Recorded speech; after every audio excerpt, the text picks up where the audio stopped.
last time we were here visiting you, we didn't get an interview at the time, but you were doing a video called Cocopelli, and you had just come from, I think it's down south in near Palm Springs conference. Joshua Tree. Exactly. That you had given a speech about your findings about what's going on. Actually, it was a four-day conference. Okay. Yes, with a lot of other researchers. Right. And I think maybe David Wilcock was there as well. David was there. Sean David Morton Flynn was there. Sean David Morton was there. One of my lunar researchers, Steve Troy, was there.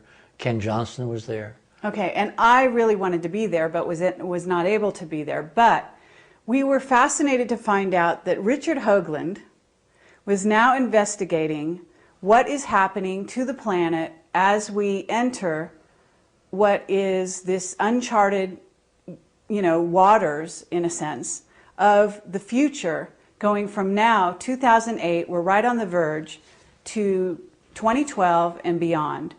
And that we understood that you had some evidence that you were working on, and I think David Wilcock has actually helped you write.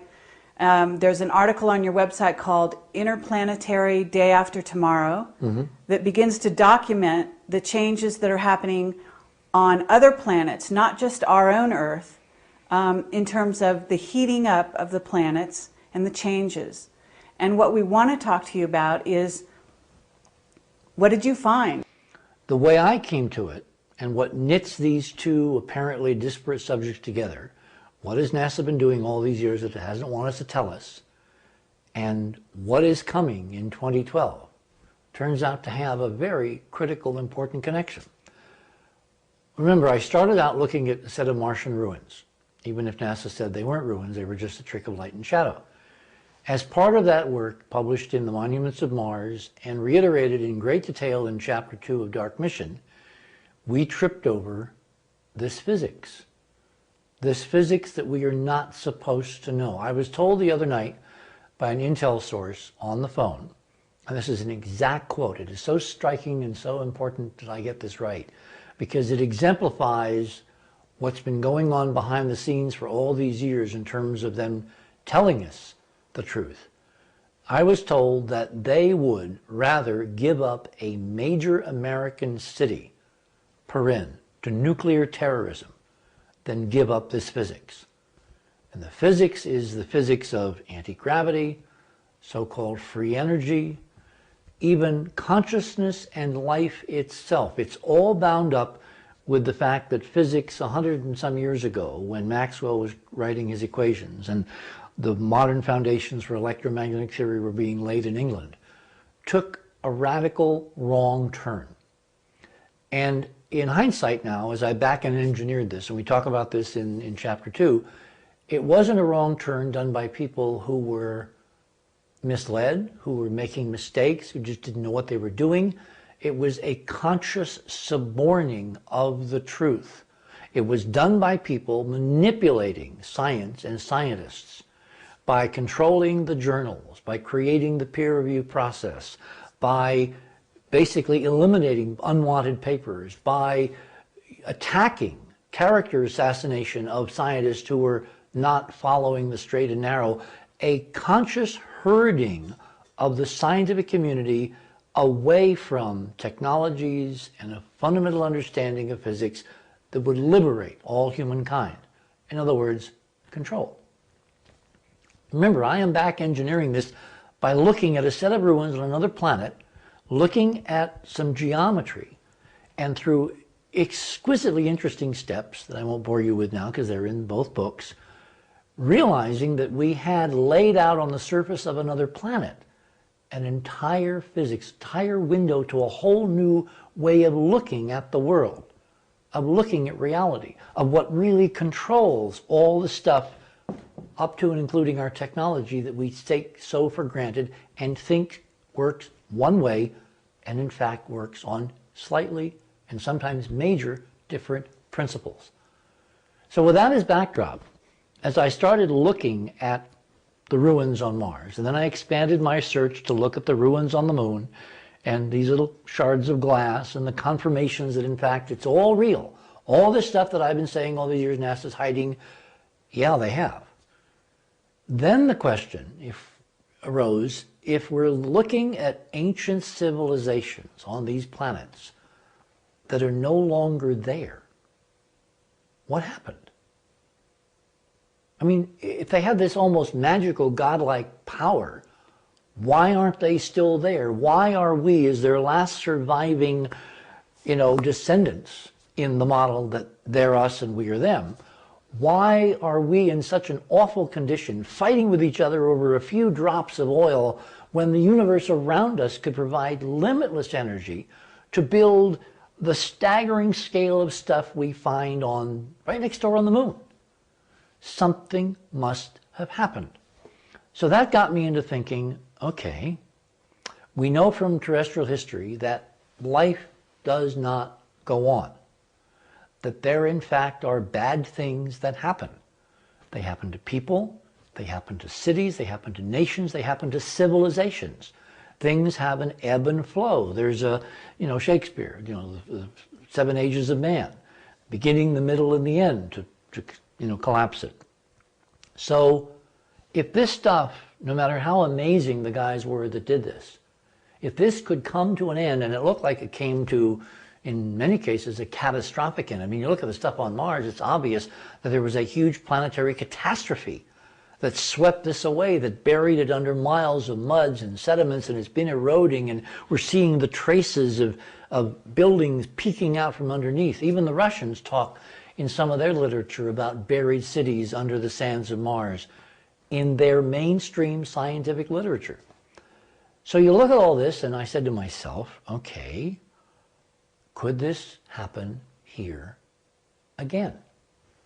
Could everything we see around us, New York, skyscrapers, the extraordinary technology that went into Apollo, all of the stuff we take for granted, that we're on this unending Victorian march into the future, could in fact it at some point come to an end? Could we currently go through some cataclysm like these guys obviously went through, because they're no longer here? So that got me looking at things like ancient records. I'm simplifying, obviously, but it got me looking at ancient records. I mean, there's some amazing things in Egypt that I can show you. I actually have in this database that really prove that we are not the first.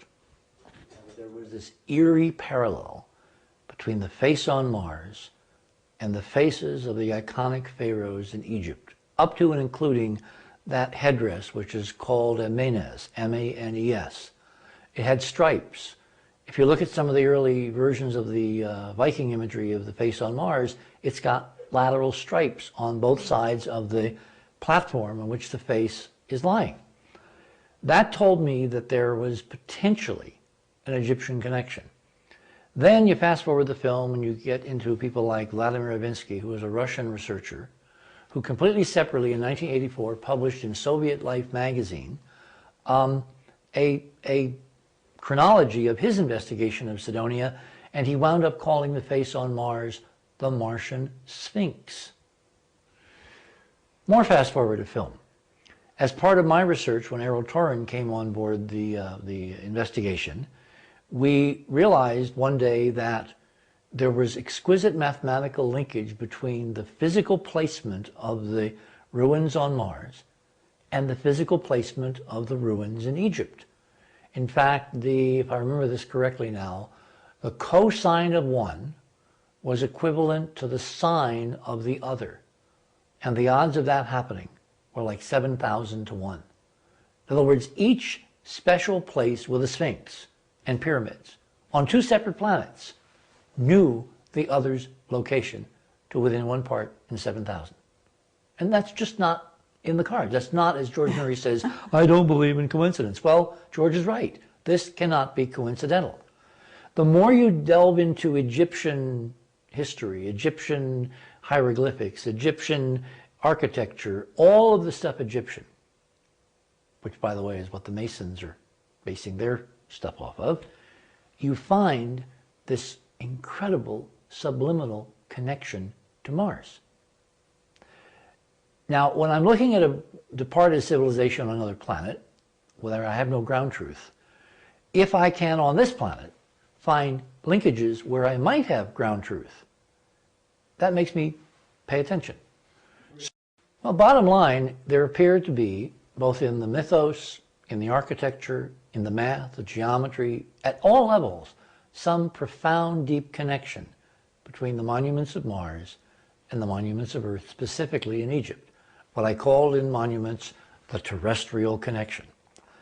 And you don't have to have me go into it now, because you can go to the books and read all about it, where we document it with pictures and equations and all that.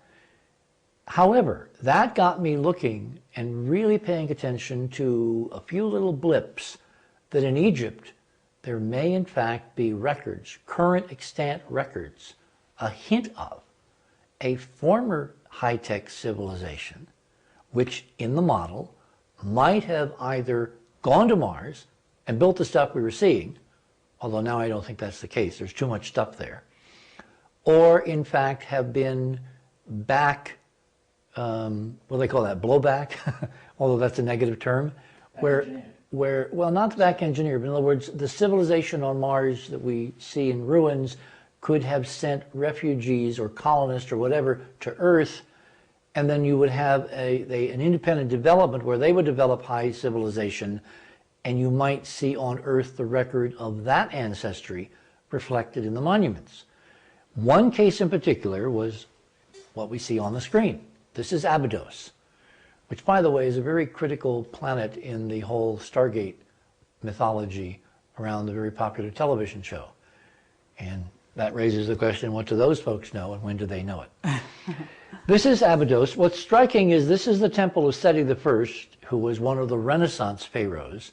He was kind of like in the middle part of Egyptian history, about 1,500 years ago.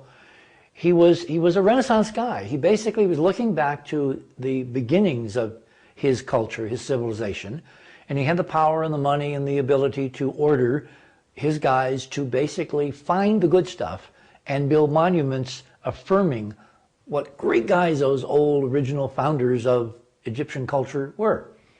And he built this temple at Abydos. Now, the thing that's striking to me is when you look at the facade of this, what does it look like to you? It looks to me modern. It doesn't look ancient.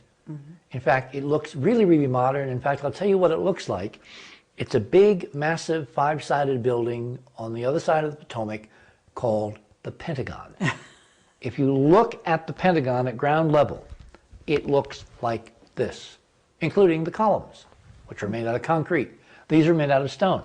When you go inside, that's where the real surprise is, because inside, up on the lintels, one in particular that are holding up the roof, you see this amazing frieze of what looks initially like hieroglyphs, but in fact appear to be high-tech stuff.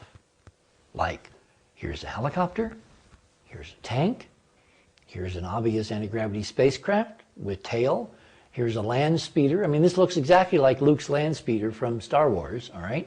And you've got some other things that look more like iconography, maybe letters, maybe some kind of hieroglyphics. They don't look Egyptian. And what I did was to simply lay out the comparisons right here. Now, anybody who looks at this says, oh my God, you mean the Egyptians had battle tanks and Cobra helicopters? No, that's not what we're saying. What I'm saying is that, here's the Abrams tank compared to the tank here. What I'm saying is that this ancient culture, spearheaded by Seti I, looking back through his own sacred records, his own sacred texts, his documentation of what is called in the Egyptian the first time, which is a chronicle of some extraordinary era that occurred before then contemporary Egyptian civilization, that he was memorializing the amazing guys that did and could build and preserve this stuff. And so what I think Seti was doing, Seti I, was he was basically building a museum to memorialize the technology from the time that came before, from the first time. The Shensu Hor, the followers of Horus, who are this lineal priesthood that kept track. And if you look at Manetho's chronology, his calendar, you see these enormous swaths of time that conventional Egyptologists dismiss as, silly, misidentification of lunar cycles for years and stuff like that. But you're talking periods of time that equal like 10, 20, 30,000 years in a chunk. If you run that whole clock backward, this period of time could in fact have been contemporaneous with whoever built what we're seeing on Mars. And the anchoring piece of real science is that when you look at the Giza Plateau, when you look at the pyramids from the top down, look at Bavall and Hancock's reconstruction that the stars in the belt of Orion mimic the pyramid placement at Giza, and you look at how those pyramids are aligned almost, but not exactly, on due north. If you take a very simple clock, which is the plate tectonics in standard geology now, and you unwind that clock of the plate rotation of Africa due to the physics of the planet underneath Giza, it turns out that the architecture of the Giza Plateau and the time frame for whoever built Sidonia is exactly the same, 250,000 years. Okay. Which means we have 28 minutes, just so you can get a gauge. Which means we're looking at an incredible civilization that came and is now gone. Are we talking about Atlantis? Metaphorically, yeah. In other words, if you read Plato, if you read the actual story of Atlantis, I think scholars, and this is my personal opinion, have been too narrowly focused on one place, one island, one night, one catastrophe, that in fact what Plato was referring to, because he was, remember, listening to the priests from Egypt through Solon. He got all his stuff about Atlantis from the guys that did this stuff.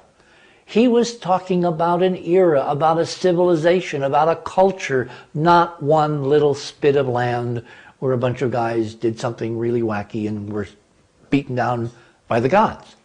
Atlantis is a concept, not a place. Atlantis, to me, is the time that came before, which may have included guys who could go to and from the moon, to and from Mars, lay out all the stuff all over the other planets and moons that we have found with great, great effort through the NASA database, and which is waiting to be confirmed by some honest space program that will give us all the truth someday. Leading then back to the inevitable question, if all this stuff once existed and now is all gone, what happened to them? And the answer in the physics is that the physics can go wrong. It can go horribly wrong. It can go wrong on a solar system scale. That's why we're seeing Mars in terrible, terrible ruin. That's why we're seeing ruins, not skyscrapers that you can recognize instantly, on the moon. And then the question has to be, can it happen here? Which then moves our attention sideways to the Mayan calendar. Because the Mayans, one of those ancient cultures, contemporaneous with the guys who are memorializing this stuff, they have right in their own texts, there will be a date and time when this will all go away and something brand new will be reborn. Now, is that just metaphor?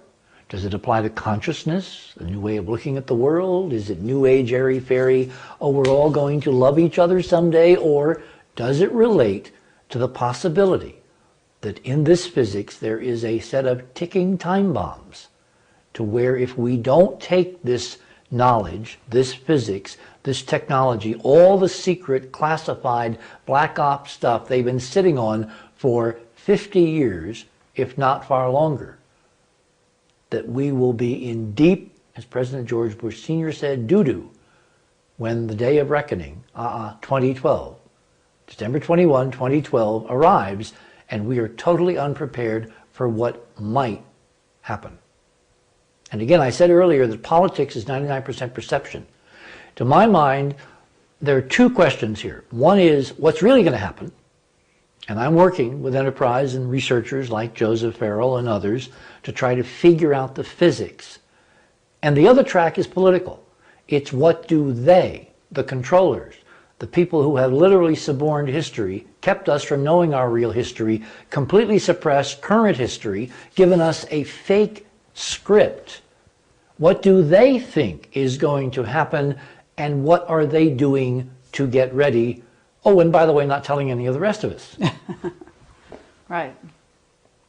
Okay, can you answer your own questions? Gosh, I hate it when I have to answer my own questions. There is a physics. We are actually picking up some very interesting hyperdimensional / torsion indications that aligning the Earth, the Sun, and the galaxy, which happens once every 26,000 years, has an effect, has a real physical effect. The question is, how much? We also have evidence that the in-crowd, you know, the Rockefellers, the De Beers, the Diamond Guys, the Illuminati. Well, we're talking Weishaupt Bilderbergs. now. The Bilderbergers, all those groups, all those really, really bad guy groups people love to hate now, that they know something, or more accurately, they think they know something, and they have been taking steps for the last 100 years to get ready. What's really interesting to me, and this was so cool when I figured it out and I was able to lay it out at the Joshua Tree Conference, which is not the first place that I've been laying this out. I've done several conferences now under almost like focus groups to see how people, you know, would stand up and salute when they saw this data. When Columbus sailed the ocean blue in 1492, one of the things he brought back was stuff from the Mayan calendar, Mayan codices. We are told they were burned, right? Wrong. I think they were sequestered in the Vatican archive. Who in their right mind, if they're around sopping up stuff, is going to destroy information? Forget the fact that they're not religious, that they're into saving their own skins, that they're looking for edges on society and politics and populations, and it's all about control. The cover story is, of course, if they're burned, there's nobody who can look at them anymore. So you can look at them in secret. So I think all these codices that the scholars lament, oh my God, they burned them, oh, they were so bad. No, they went back to the Vatican. The reason I know this, because the only way this could have worked out is that in 1582, when a German scholar, Germany again, interesting, was set up by Pope Gregory to head a council to reform the calendar, because the seasons had gotten out of sequence with Easter and Christmas and birth of Christ and resurrection of Christ and all that. I mean, it really, you know, you can't have Christmas in July, and that was what was going on. So the calendar had to be reformed from the old Julian calendar. So Gregory sets Clavius, who's the German mathematician genius, to head this panel, you know, this presidential committee, if you want to think of it in those terms, to basically recommend changes in the calendar. And when all was said and done, they came out with a calendar which readjusted the dates, the seasons, the times, brought everything back in sync. It's called the Gregorian calendar. We live under it now. It took a while for it to percolate through various parts of Christendom and parts of the world that were not Christian and all that at the time. And so in 1583, it was set ahead 11 days. What's really interesting is if you look at the synchronization of the Mayan calendar and the Gregorian calendar, this very crucial date of 2012, according to the U.S. Naval Observatory, you can go to the web and go log on the Naval Observatory website, which is www.navy.gov.observatory or something like that. Google is your friend, so look it up on Google. And you will find that the magic moment, the Mayan moment when the world changes, doesn't end, but changes radically, is December 21, 2012 at 11:11 a.m. There is no way that can be accidental, because 11:11 is a code for the physics we've decoded from the monuments of Mars. And that's a long story, which we don't have time to get into now. But it's on the Enterprise website, and it's in the books, it's in Dark Mission, it's in Monuments, so you can go and read. The point is, there's no way that Clavius, Gregory's surrogate, with this German interesting secret society heritage, could have done this unless he either had an independent source of knowledge about calendars that was much more sophisticated. I mean, I've had a mathematics professor who was the head of the department at Fairleigh Dickinson University, which is a Catholic university in the United States, actually write on the record that he could not figure out how Clavius did this. It's too damn precise. So my supposition is that it was the secret codices brought back by Columbus et al., sequestered in the Vatican with the Mayan calendar, where they were able to adjust the Gregorian calendar so it would come out at 11:11 a.m. the morning of the 21st, 2012.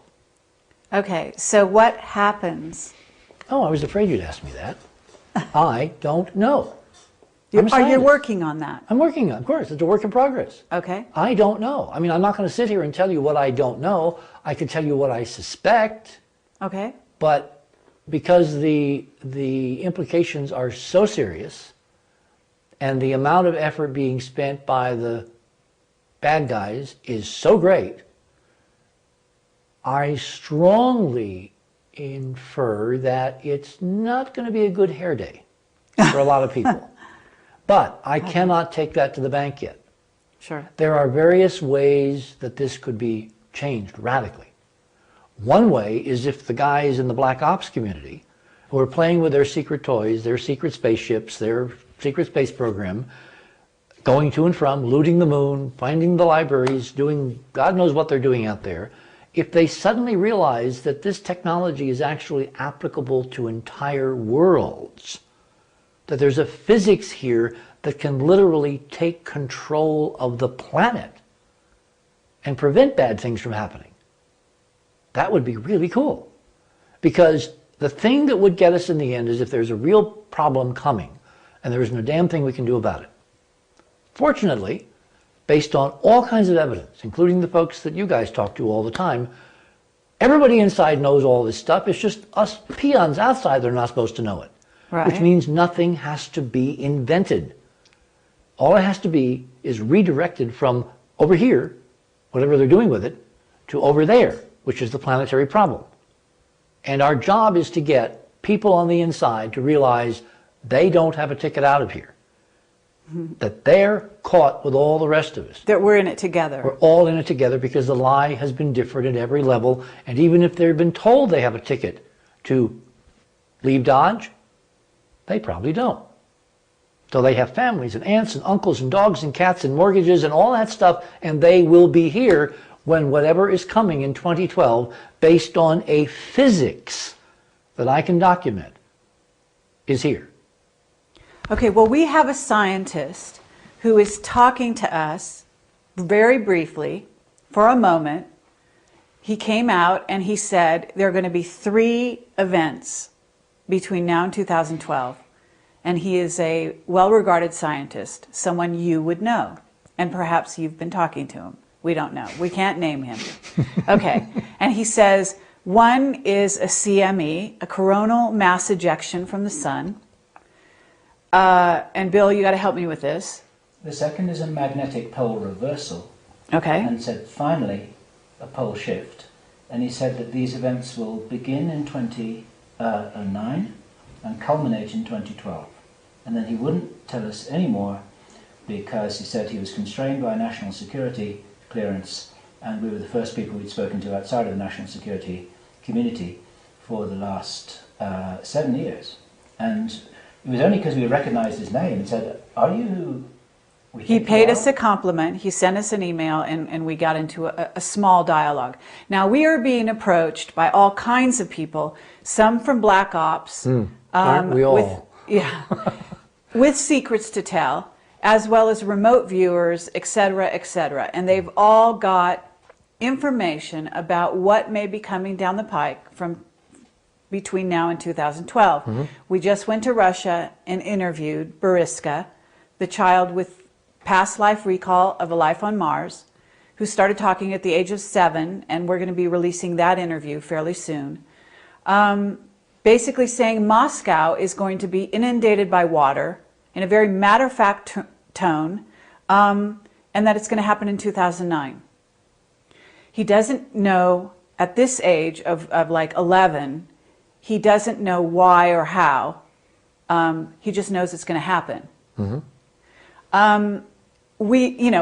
We're getting all kinds of evidence. There's evidence of underground bases, of preparation to put, certain groups of people in safe places and let the rest of the people, in fact, something on the order of 2/3 of the population, just wing it and basically, go by the wayside. That's probably a very large underestimate.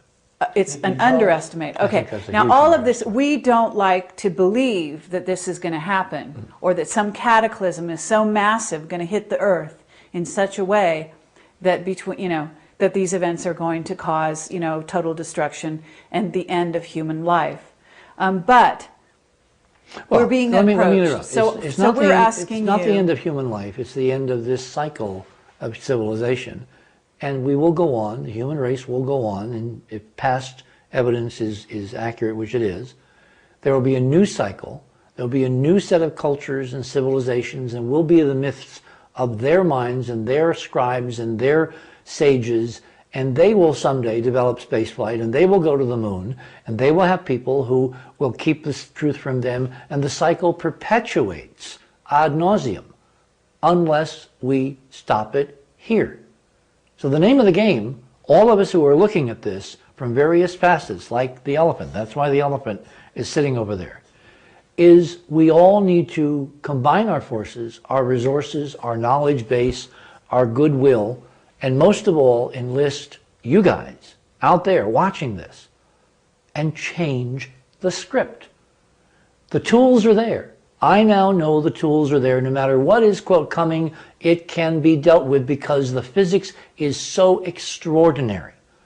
The problem is political and spiritual will. And there's a small group that want us, in the worst case scenario, to all go away. So they're not solving, they're not lifting a finger to solve the problem. In fact, they are perpetuating the illusion, the lie, being different at every level, that there is nothing that can be done. In fact, from our research, there is an extraordinary amount that can be done. In fact, it can be stopped. It can be changed. The first way that you conquer an enemy, and to them we are the enemy, is you make them conquer themselves. You make them give up. You make them want to stop fighting. You tell them it's hopeless. Remember the guys in Star Trek, the Borg, fighting them is futile. Resistance is futile. Well, it's not. That is another level of the lie. Okay, so if you can take the next, what we have, 15 minutes and tell us in some kind of form or fashion, what kind of technology or what kind of physics are you talking about? Are you talking about time travel? Are you talking about, it's hyperdimensional physics, I'm sure. What is it that you see as the solution? And I know that you've been working with David Wilcock, and he has a very positive attitude towards the future. Is his positive attitude coming because of research you guys have done together, or because he has some of the same sources that you have? It's a bit of both. It's okay. The reason I got intrigued with Wilcock is because he was independently coming up with some of the same stuff we were coming up with. And I love independent confirmation. And that's the life's blood of real science. When somebody separate, you've never talked to, presents you with a database, and my God, it looks kind of like your database, and you never talk to each other. So that's how Wilcock and I got together. We have worked together. We have developed joint information and sources, and we've done, some publications to try to get the word out. In terms of what to do, again, I'm not certain that even the best and the brightest of the in crowd knows what's really going to happen. Because I found so many instances where they're working off these old texts, these old ancient documents, these rituals, and they obviously haven't a clue about the real physics behind them. So they could literally be spending all this money, which they're stealing from us, which is trillions. They could be building their huge underground cities like in the Urals and in Russia, They could be doing their seed bank, which they're doing, remember up in Norway? Yes. They've got this, you know, socked away for the, I mean, it's all there. You can see what they're doing to get ready, but suppose they're being misled. Mm-hmm. Suppose they're not reading the physics correctly, because they don't know there's a physics. It's so compartmentalized that the guys that are working with the physics, they're developing these neat spaceships and all that stuff, or the energy sources, they're not talking to the political folks that we're seeing or making these other decisions, because remember, it's secret, secret, secret. They would rather give up a major American city than release the secret of the physics, because if they do that, they totally lose control. And their purview, their paradigm, their whole reason for existing is all about control. So that they can't do, they can't go there, they can't say, maybe we're wrong. Maybe we haven't read this right. I mean, no one has called me up on the phone lately from deep inside and said, hey, Hoagland, what do you really think is going to happen?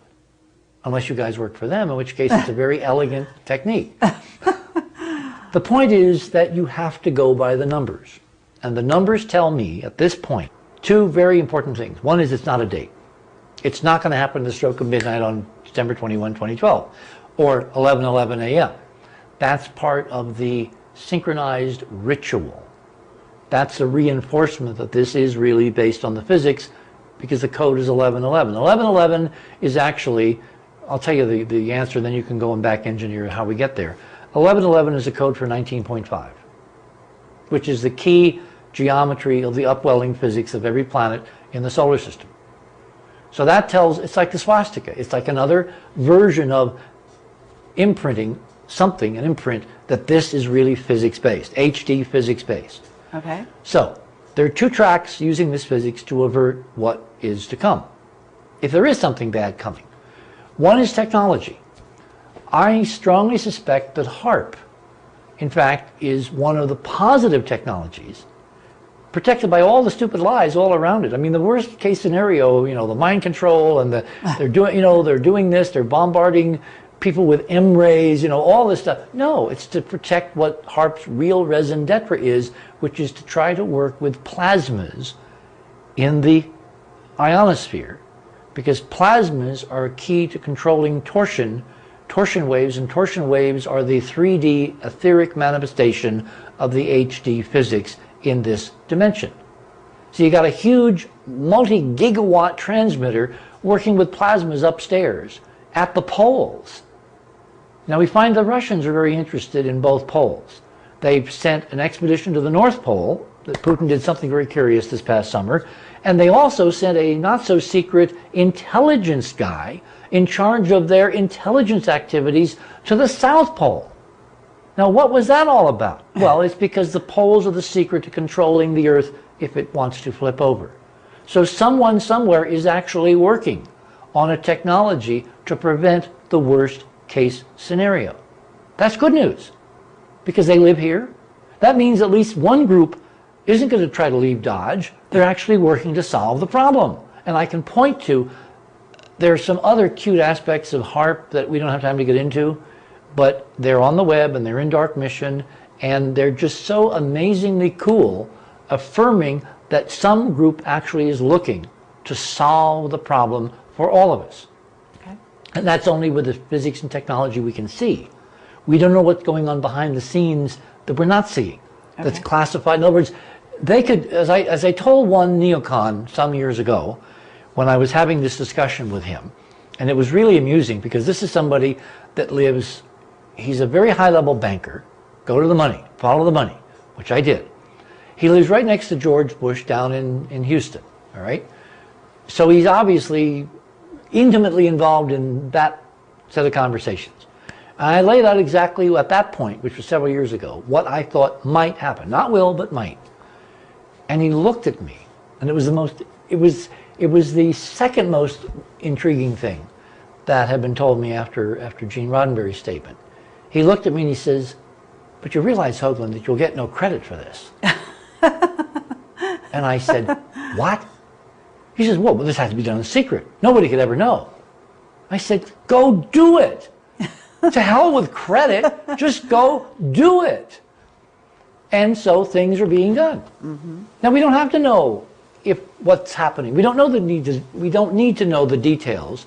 We just need to know that someone's, Bill O'Reilly, someone's looking out for you. And I think there is a component. Remember, it's a fiefdom. Nobody's all in sync. They're all at war with each other. And there's some component that says, holy cow, my wife doesn't have a ticket. Maybe I should do something for the planet because she's going to be stuck here. Mm-hmm. This is someone who wants to have his wife stick around for a while. Sure. So, the other track, which frankly is the more interesting track to me, and it's been slowly coming up, the race analogy on the inside, on the inside rail, horse races, is the consciousness track. Because Art and George and I have been doing these consciousness experiments on Coast for years. Mm-hmm. We have demonstrated that there really is some undefinable, invisible ability of a mass of people focusing on the same objective to affect 3D reality. Mm-hmm. In part, I am sitting here because of that focused technology from Art with the Coast audience, who, when I had the heart attack back in 1999, apart from all of Robin's ministrations and the homeopathics and her, instantaneous, immediate intervention, over the longer term, for that critical first week or so, when Art was focusing people's consciousness on me, there was a difference. I really believe that intervention in that critical first few days really was critical in getting me over that crisis. And then Robin's long-term, supplements and all the other things that she had me doing, and I was eating 10,000 pills per day, that all of that ultimately wound up with me having not one problem, sitting here in perfect health 10 years after that event. So I got to thinking, for obviously personal reasons, what if we could harness that technology, that invisible mind connection, to work on this same problem? And so we've been discussing quietly with George how we would set up some more controlled experiments. And there was one recently where, I forget who it was, who wanted to do something and had put up a countdown clock. And George had his audience focus on it. And sure enough, Princeton eggs, these random number generators that have been set up under the Consciousness Project at Princeton University, actually showed an effect. On time, on schedule, when people at a certain time of day, I forget when it was, were focusing on the experiment. Suppose we were to lay out in some large media format, in theater, on television, specials, whatever. This is the problem as we've determined it. These are the windows of vulnerability where intervention would be useful. And then we give people simply the database that this has worked over here. It can also work over there. Mm-hmm. And what we do is in the process, we democratically empower ordinary folks, in quotes, all over the world to collectively put aside their isms, their differences, their my God is bigger than your God nonsense. And we focus together as a collective human family to solve potentially the greatest problem in the history of the human family in this iteration of the world. And suppose it worked. That's our challenge. And that's why I'm doing what I do. That's why I wrote the book. And that's why I'm hoping you're enjoying what you're hearing on this program. Okay, well that's very impressive. So you're taking, in a sense, Ingo Swann was able to affect with his mind this thing under, with the help of SRI and Hal Puthoff. Yeah, the so-called magnetometer experiment. Exactly. Yeah, he actually fiddled with it and confused the hell out of them. And they said, it was supposed to be absolutely, impossible. You couldn't do it. But it's torsion.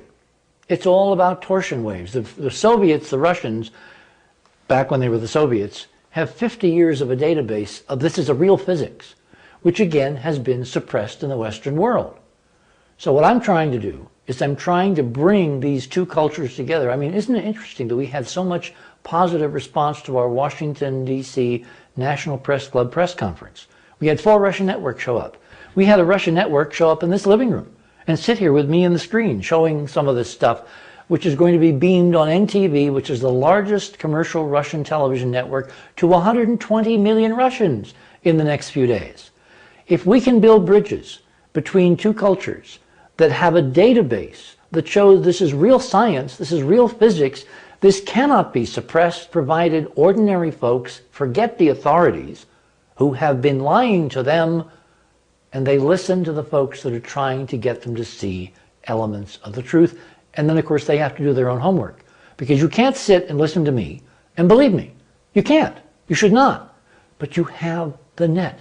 You have Google. Google is your friend. Everybody say after me, Google is my friend. You can now cross-correlate from so many sources that you will get a gestalt that most of what I'm telling you is in fact verifiable and therefore real.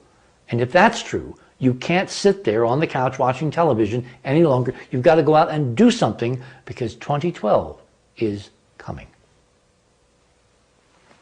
Okay, thank you very much, Richard Hoagland. This has been really fabulous. Camelot thanks you, and we hope to return to interview you and Farrell and continue the story. And I look forward to it.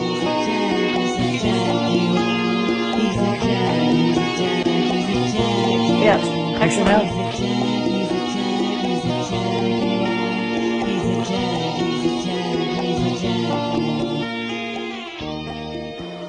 One of the problems of publishing a book like Dark Mission is credibility. When you make claims, even claims based on evidence, even claims based on a NASA source like Ken Johnston, they are always open to interpretation by many, and they're certainly open to attack in terms of the credibility of your sources. In the last few hours on Amazon.com, there has been a review of Dark Mission published by a former NASA flight controller, who not only affirmed that most of what we have put in Dark Mission is correct, but he has also told me through this public venue that there used to be a time when I was doing Coast or doing Bell that the flight controllers would be listening to my expositions on various NASA activities, and that the flight controllers themselves had put all this together as a compilation in the Johnson Space Center library. And then, after a period of time, probably 10 years ago, that tape disappeared. He was disturbed. He went looking for the tape. He then found that he was instructed to stop looking for the tape under penalty not specified. James Oberg, who is NASA's current defender and who has been attacking Ken Johnston viciously, wrote a response on Amazon claiming that this person was making unsubstantiated claims, that he in fact was blowing smoke. And then a few hours later he posted a second review where he affirmed that in fact this flight controller is exactly who he claims to be. Something is changing.